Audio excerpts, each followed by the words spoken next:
Good afternoon, active trend traders. This is Dennis Wilborn. I want to welcome you to this last bonus training for the year 2014 on New Year's Eve 2014.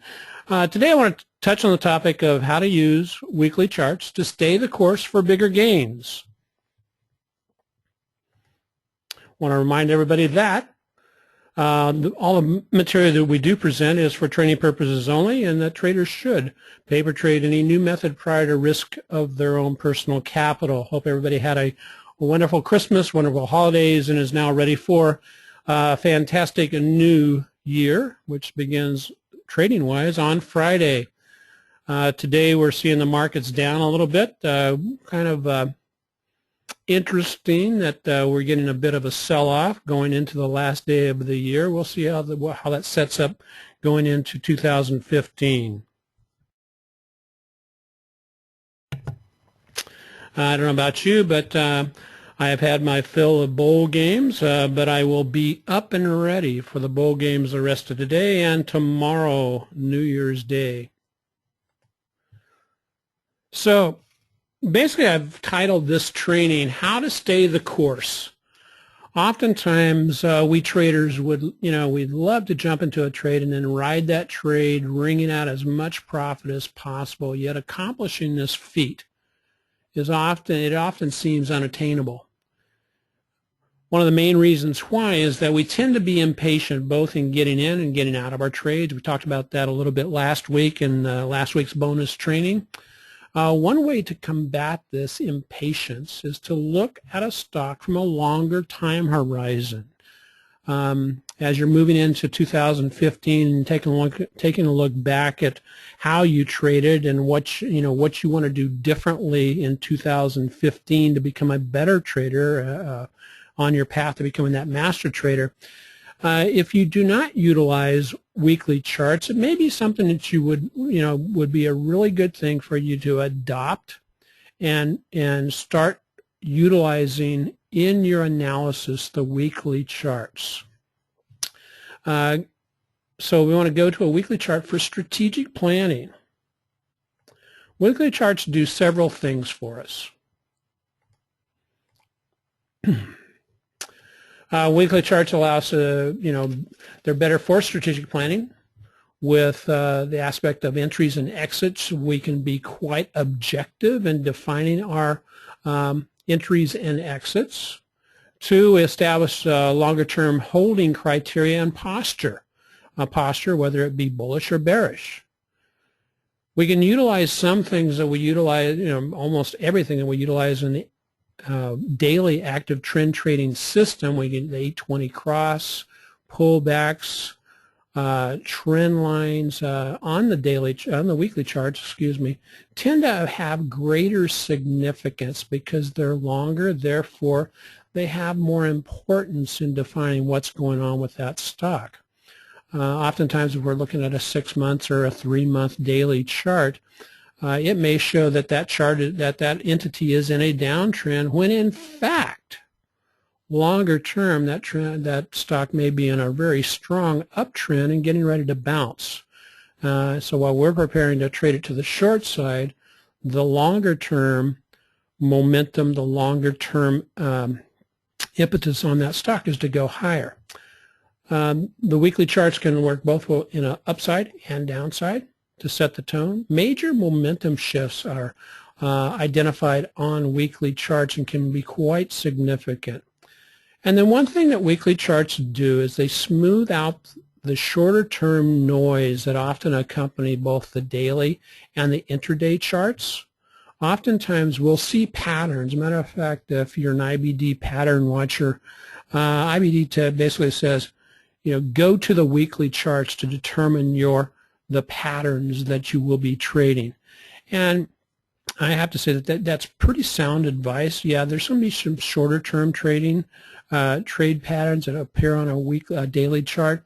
But the longer term, the cup and handles, the double bottoms, the double tops, longer term trends, longer term resistance, longer term support which are typically stronger levels than daily and intraday charts.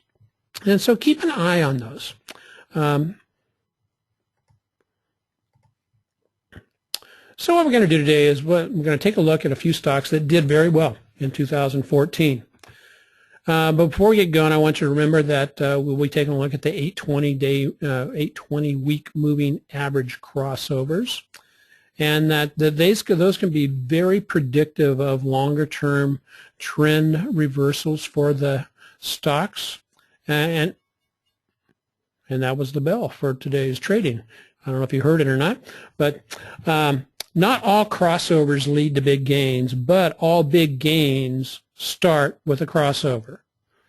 Or to use a yogiism that was basically originated by my buddy Mike Traeger, yogiism refers to Yogi Berra, who played catcher for the New York Yankees and then went on to become one of their better managers.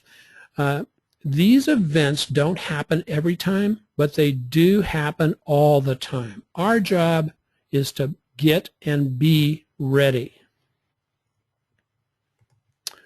Most of you know that I evaluate the IBD 50 on a yearly basis going back to 2007. I take the first list that's generated for the year and then basically say, well, what would have happened if we would have only paid attention to the IBD 50 for the complete year? And that would have been our pool of tradable stocks. Here are the top 10 stocks on the IBD 50 that showed up on the list on the first list in January 2014. And as you can see, I'm measuring here tradable rallies. Tradable rallies defined as from the low of the year to the high of the year.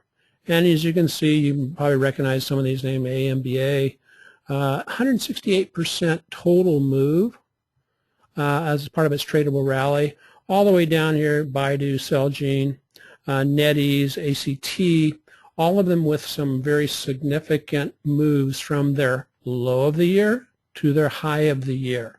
How did the S&P do during that time? From its low to its high for the year, it had a move of 20.4%. Now the S&P is not finishing up at 20.4% up for the year. It followed a huge year last year, and it looks like, I have not confirmed this, but when I was looking this morning, it was looking like it was going to hit about 12% or so. And as you can see, some of you may go, well, Dennis, you're just cherry picking the best out of the 50 IBD stocks that were on the list at the beginning of the year. Well, folks, this is the top 10. But 40 out of 50 stocks, out of 50, 40 out of 50, that's about 80%, not about, it is 80%, beat the S&P from their low to their high. So no, this is not just an exercise in cherry picking. So what do we learn? What can we learn from these individual stocks? Well, a couple of things. One is, let's take a look at the weekly chart to see what kind of clues were available. And this pattern in the IBD 50 I've seen repeat itself on a yearly basis, where a lot of times the stocks that come out at the beginning of the year on the very first list, they'll either go into a nice little rally to begin the year. Excuse me just a second.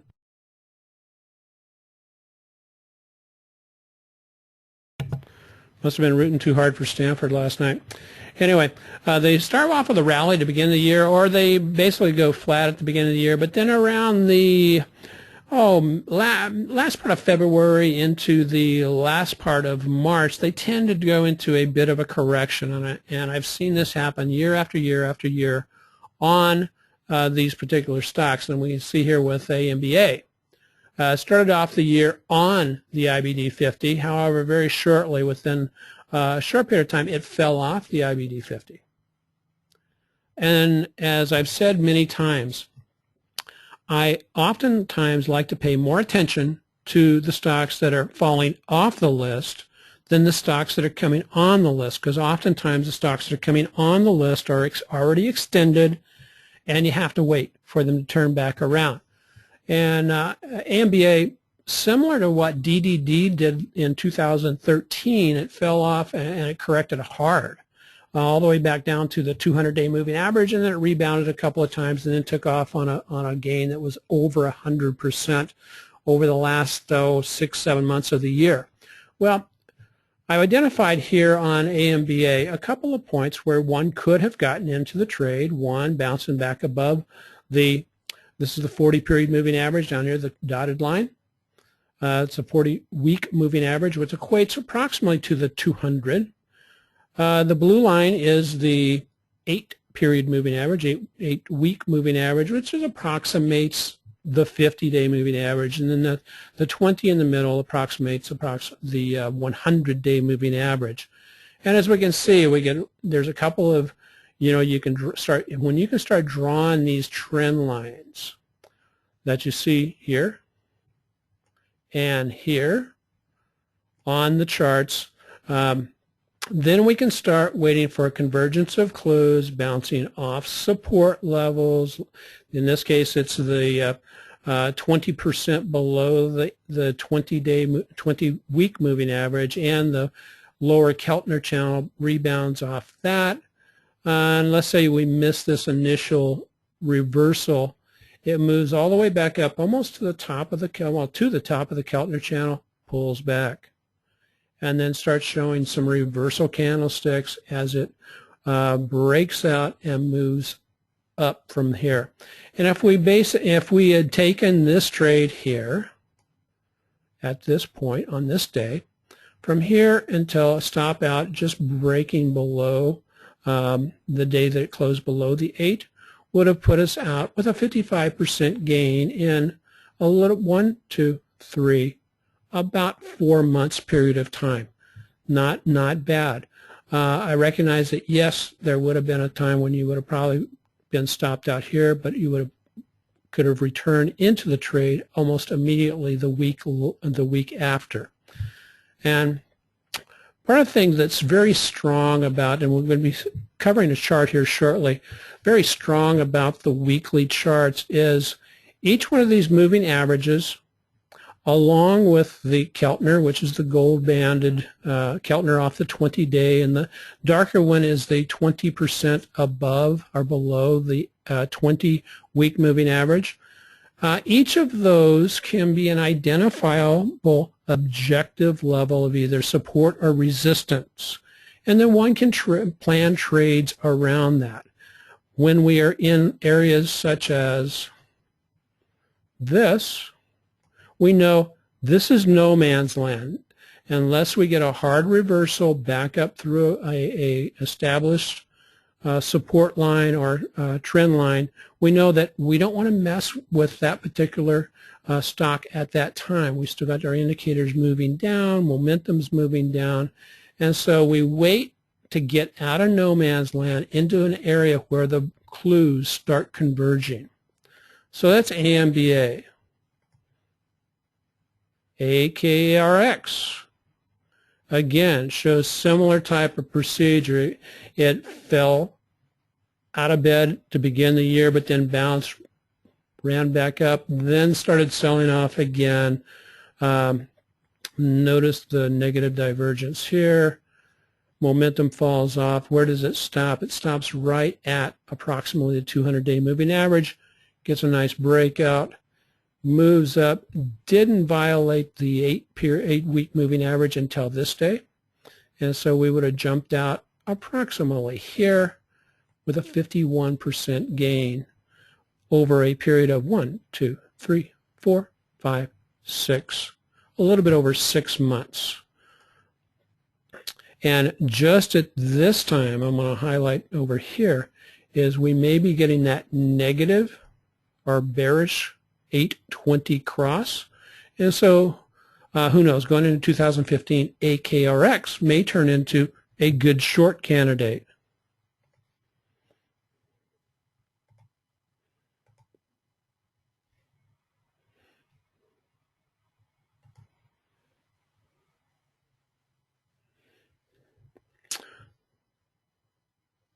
Here's another one, Spirit Airlines. On Spirit Airlines, we just highlight that we come down, we get some bullish candle reversals it breaks this short-term trend line and then moves on up. Notice how I was talking about, here we are ending part of March. We start getting some reversal signals, and sure enough, we reverse down, bounce off the 20-week moving average, continue to move on up. Would have probably stopped out here, but if we would have held this trend line here, we would have stopped out approximately here. And that's one thing with the weekly charts. We can actually start establishing trend lines, longer term, stronger trend lines. And so a 39% gain over again, several months. This can really, and this is basically what we're targeting, what we would really like to do with that second half of the trade that we leave on. We'd like to be able to jump onto this aspect. The latter part, second half of 2014, has been really challenging to be able to do that because, as you can see, we get a nice healthy move at the beginning of the year, but Spirit Airline is very reflective of what we've seen in a lot of different stocks, a lot of wide and loose type of variation. And from about the September timeframe on, it has been a challenging task to be able to identify and jump on the great stocks and get a great move because of the fast moves up and fast moves down.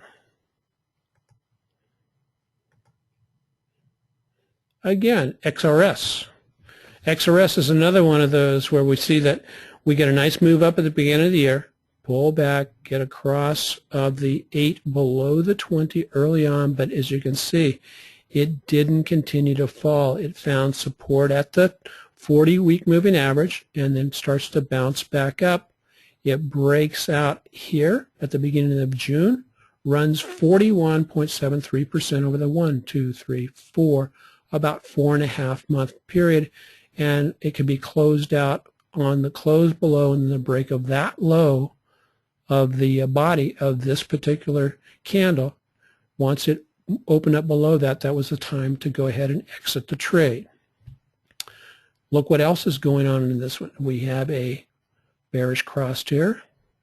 So now our posture on XRS, it's appropriate to change our posture until it reproves itself and anticipate any move back up to the moving averages to hit resistance or this trend line, be resistance, and then take a trade to the downside. All it takes is patience. What else we got here? Here's a trend line break on SPR. SPR, we get a nice bounce off, a little square pattern down here at the bottom. I want you to note that, one, we can take this trade here, and it runs up, retest, doesn't violate the 8 with a close, but then simultaneously, and this happens quite often, simultaneously to breaking the trend line, we also violate the close below the 8-week moving average, and we exit here. So 29% on the trend line break.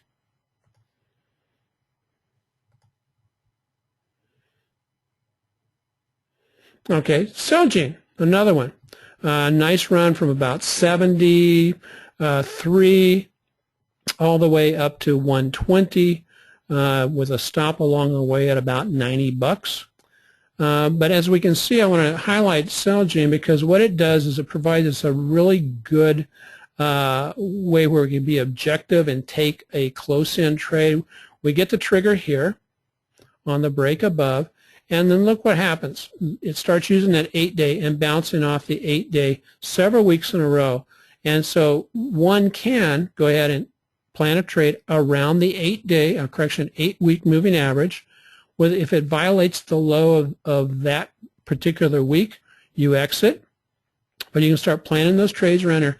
And look, it bounces here. Well, it actually bounced 3 weeks in a row off the 8-week, moves on up, and starts to bounce again, and winds up finally violating that 8-week here but then puts in a hammer the very next week, and as soon as that hammer is in place, it takes off again, comes back and tests it here, here close to the 8 week.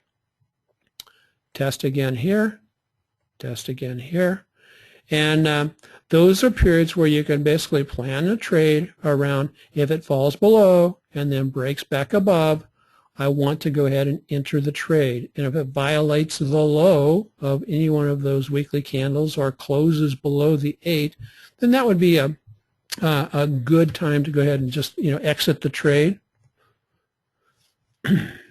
UA. What I want to show on UA is a couple of things. One, we get the flag break. It pulls all the way back down to the 40-week moving average, which is the 200-day moving average. But look what happens here is we start to break back above the trend line. What's going on also is we get a momentum and a TSI shift. TSI provides us a cross, bullish cross. But look what we have here is we had been going down in a downtrend, and on that period when the momentum shifts, that momentum is a shorter stick. That's your first indication that, hey, momentum is coming back into this stock. I have a positive divergence with my momentum. Excuse me.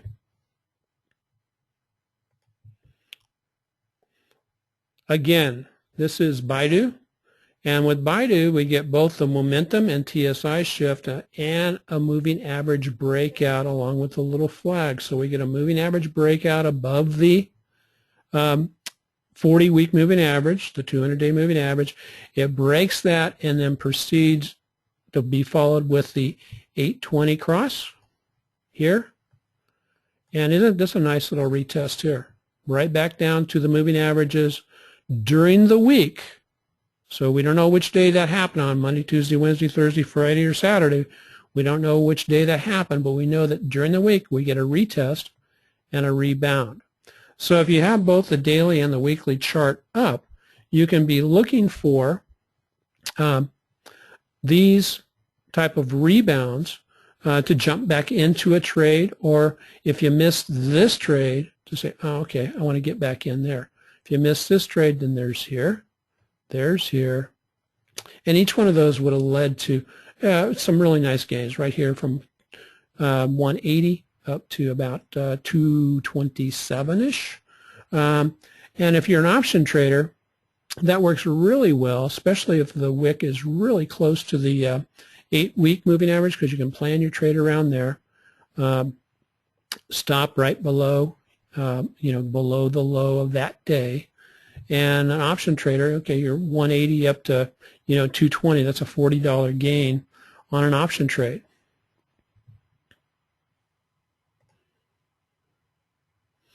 What we'll do is we'll just run over here. We'll run through NetEase as an indicator of what we have going on. We get the break of the flag. It popped up on the first week of the year and then sold off heavily. Fell below the 40-week moving average, which is below the 200. But we start putting in these levels of support, which are more significant on a weekly chart. This is 4 weeks of support down here at about the 64 to 63 area. What else do we have going on? We have a TSI, which shows us the internal momentum is potentially coming back into the to the stock. The following week, we get this uptick in the momentum, and we run back up above the 20, above the 8, so we get a nice breakout, but this turned out to be the initial test. The second retest was when it pulled back down, retested 65, but look what's happening here. We got the momentum is staying positive, and then when it breaks back up on the momentum, along with the TSI breaking above the 0 line, that's telling us we're probably going into a stronger uptrend, and sure enough. And we basically had 1, 2, 3 weeks to get on board this trade. And then once it took off in the middle of June, it ran from about 71 all the way to 90 to start with. Would have stopped out if you were using the 8-day here. If you were using a moving average stop, you would have or not a moving average, but a trend line stop, you would have probably also stopped out, or maybe stopped out even earlier. But then you could recycle as things reset up at this point in mid-October, and that's when the market took back off again on October 15th, if you remember correctly. Let's see what else we have here. ACT is the last one. ACT, what I want to highlight on this is that you basically had multiple entry opportunities on ACT with these little flag breaks. You get a flag break, it pops up, and again, if you're trying to open the position close to these objective levels, even if it bounces up and then sells off, which these long wick candles show that we bounced up into resistance at 210 and sold off, you were still in good shape because you had not violated these other lows down here at about 192. Again, utilizing the moving averages and the flag as your basically your objective points to enter the trade. And then finally we get a kickoff here above 200, runs up to about 215. That's all I recognize. That's only, well, $15 on top of 200. Is about what, 7.5% gain. Get a pullback, second entry here. Again, a little bit of a pop-up. We'd have to be watching this. And we know that ACT had given us clues that when it would reach old resistance levels, it would tend to sell off. And so we could utilize that to our benefit to probably pull a little bit off the table when it hit these old areas of resistance. Falls back down, breaks out, and again goes from about 217 up to 250. Now that was a really that was a very good gain.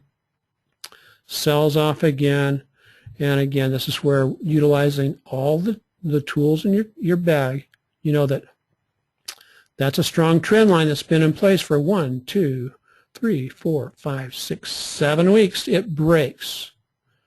There's no need to wait for a close below the 8 when you have broken, and especially if you've got a new line of resistance here.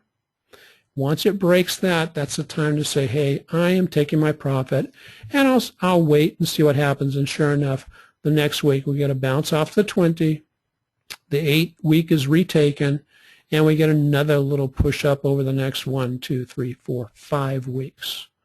And right now it looks as if ACT is doing a nice little flag and may push higher. It is not giving us any indication that it is ready to, go belly up and start selling off hard. So I hope everybody comes away that, one, weekly charts provide a more complete picture of an entity's strength and or weaknesses. Weekly charts can improve your strategic planning by providing objective points to plan your trades around. And then weekly charts increases the potential to be patient.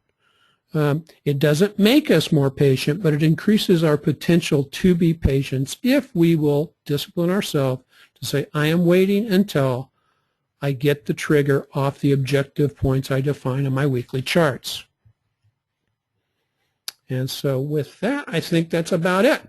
I want to thank everybody for joining us today for this bonus training. I want to remind everybody that it is December 31st, and we only have 1 day left until the end of the year membership offer is over. Offer ends at 12 midnight on New Year's Day, and you get to save over 40% on a regular subscription and more on the early warning alerts for ETFs. So with that, I want to wish everybody a happy new year. I'm looking forward to a just absolutely fantastic 2015. And I want to encourage everybody to keep moving towards becoming a master trader. So trade wisely, trade profitably. Have a great rest of the week. See you again on Friday.